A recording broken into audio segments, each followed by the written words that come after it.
I remember way back 3 years ago when we started ID at Xbox, people asking me, oh, what game are you most excited about? And, I was very honest when I replied, but I didn't really answer the question. I just said, the game I'm most excited about is a game that I have no idea about. We know that there's these amazing developers out there, and they're going to bring amazing content to the Xbox platform.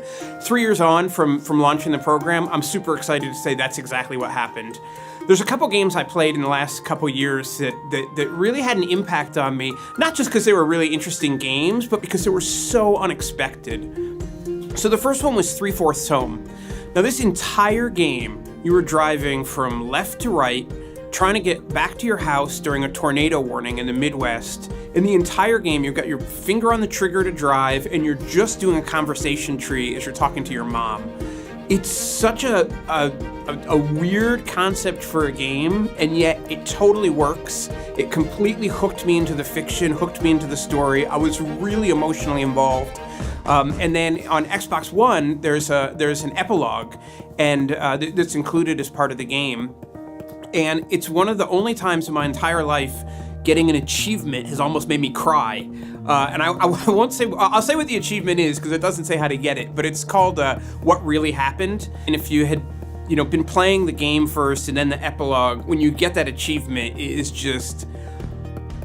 So I grew up playing video games. I've been playing games as long as I can remember and playing a lot of different characters ranging across a lot of different storylines. But in 2016, there were just some amazing games that told stories that I'd never seen before, and just with a lot of really unique characters that I hadn't experienced in the time that I've been playing video games. 2016, there's an amazing game that if you haven't played it, I highly recommend it. It's called In Between. It's an African-American male protagonist, and essentially you're going through this guy's dealing with his own mortality, and it's a guy, without giving away too much, this guy, he thinks that he may be dying.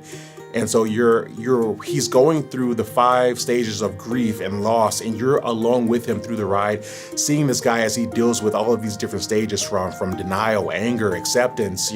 He's just in all of the levels throughout that game correspond to one of the stages of grief or loss. And so not only is it an amazing game, and it's great because it has a diverse character, and you get to see this guy kind of grow and as a character, but it is a powerful game, and how it marries the gameplay to the actual narrative and the story.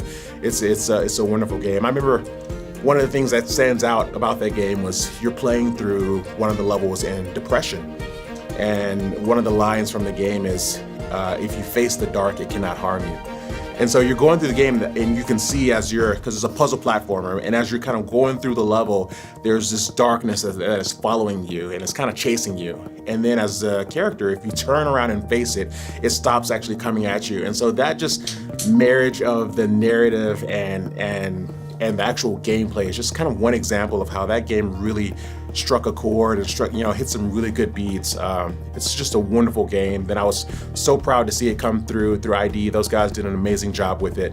One of the most powerful moments for me playing a video game was actually playing the game Beyond Eyes. In Beyond Eyes, you play a young girl who has actually lost her vision in a tragic accident, and she decides to go out and explore her world for the very first time in search of her lost friend, a cat. And as I was playing, my oldest daughter, who was about 5 at the time, came into the room. And she was really curious about what she was seeing on the screen. And she said, and I explained to her that the character was blind and she couldn't see. And she said, "Mama, are there people who are really blind and can't see?" After a period of time, it was actually time for us to take a break and go and eat lunch. So as I was making lunch, I looked and I actually realized Lizzie was in her playroom, navigating her space as if she was blind with her eyes closed.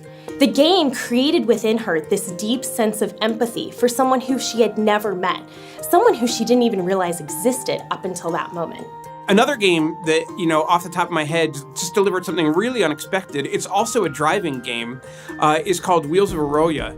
And in this game, it's set in late 70s Italy, and you're driving on the Amalfi Coast, and you pick up a hitchhiker or a friend who you met at a club the night before. And again, the whole game is the conversations you have, what happens with hitchhikers you pick up. But along the way, it gets into these really deep subject matter like abortion and just like all the stuff that was going on in politics in late 70s Italy. And this is like not something you ever expected to see in a video game back in the days when you were picking up Pac-Man or Sonic the Hedgehog or something. Like nobody was saying like, what's going to be awesome in 15 years is playing a game about Italian revolutionary politics in the late 70s. When I look back over the past year, first of all, ID at Xbox has this incredible portfolio of games. But when I look back, the one that really pops out for me, of course, is Inside. Inside was such an incredible game because you're dropped into this world, and there's a lot of modern games that'll give you quite a few tutorials. This one really didn't do that much. You were just in this mysterious world, and you're traveling through it, and you're trying to unravel the secrets of this world. What I loved about the game was it felt like they literally just painted it on the screen. There's nothing else but the art of the game. And the simplicity and the beauty of that with no UI, no HUD, nothing else touching the screen, really brought a deep level of immersion for me. What eventually happens at the end and even beyond the end was really it took me back. This wasn't a 40-hour, massive RPG experience, which is great. This was a really self-contained, really pure experience. Going through that game, the puzzles, the twists and turns, trying to understand what was happening, provided so many incredible emotional moments that I think is what makes games so special, what makes, the art of video games and storytelling and interactivity and something you just don't get from any other form of entertainment. Again, it just speaks to the diversity of games today and the diversity of games that are on Xbox, that, a game like Inside can just exist on Xbox One and really just be a piece of art that I'm firmly confident people will be talking about in 50 years and probably 100 years. And that's on the same platform as like the world's greatest arcade racer in Forza Horizon 3. It's amazing. And it makes turning on my Xbox every day super exciting. It makes coming to work super exciting. And it makes getting to work with great developers all over the world super exciting because we just never know what we're going to see next. I Hope is a great example of a video game that is working to really use the game medium to make the world a better place. In I Hope, you actually get to take on cancer, and it's designed for kids to get to play. Kids who are sitting there in a hospital going through their cancer treatment, playing through and getting chemo, and getting to actually have control. The game I wanted to talk about was Thomas Was Alone. So it was really a lovely story, a beautiful narrative. And it was actually a game that kind of dealt with these feelings of solitude and loneliness. Not the traditional, game where you go in guns blazing and you're the hero and you're saving all these different people. It kind of felt like as the main character, you're kind of saving yourself. So I absolutely love that, especially as someone with a family that has, a history of depression and things like that, and dealing with that kind of anxiety and that kind of stigma that comes along with that. It was a really beautiful way to kind of portray those feelings. When I look back at Firewatch, which was a beautiful game, artistically it's gorgeous, there's so much story there. And I remember there was so much setup to why this character was in this fire watchtower.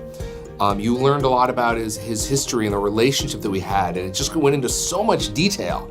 But you felt like you really knew these characters and you knew what motivated the character that you were controlling in the game, and it really helped set up the framework for the story.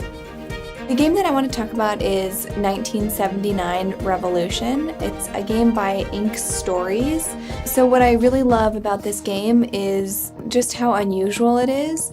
It kind of combines a lot of different media formats to create something that is just wholly new and entertaining, but also informative.